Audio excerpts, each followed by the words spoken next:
Sono mezzogiorno e un quarto, Terraglio, siamo a Mogliano,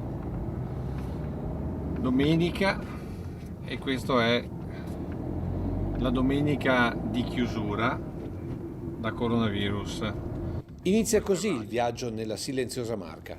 Un silenzio che ci fa bene perché dimostra che i cittadini hanno capito la pericolosità del contagio da coronavirus. E ci è voluta l'ordinanza del presidente Zaia perché la gente non avesse più motivi per uscire di casa.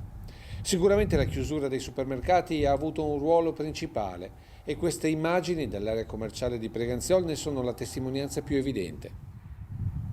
Credo che immagini così non si siano mai viste. Qui l'unico suono è il vento che muove una scena altrimenti resa statica dal virus.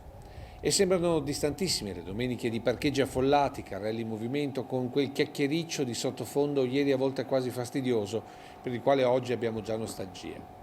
Carrelli raggruppati e scritte da tempo di guerra, quella contro un nemico che si insinua nei polmoni.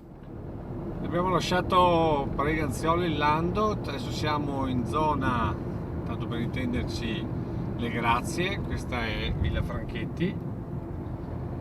Due macchine, abbiamo trovato le prime due macchine lungo questo tragitto del Terraglio in questa domenica 22 marzo 2020. All'entrata in città colpisce il maggior consiglio chiuso e spento, ma ancor più il cancello tirato in uno dei parcheggi più frequentati della zona. Guardate, questo mediamente è sempre aperto. Supermercato Conad, ex Tanda, siamo alle porte di Treviso. Stessa situazione nei supermercati del centro storico, da Borgo Cavalli a Santa Maria del Rovere, tutto chiuso e di conseguenza tutti chiusi in casa.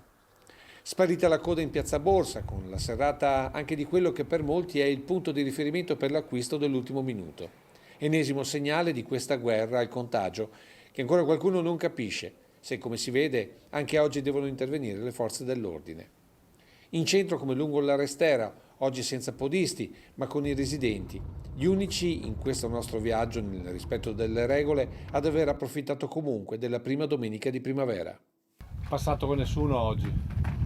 Poca gente, pochi, veramente pochi. Poi Insomma, sono passati i vigili alla mattina e si sono messi col posto di blocco là in fondo e da là non è più passato nessuno.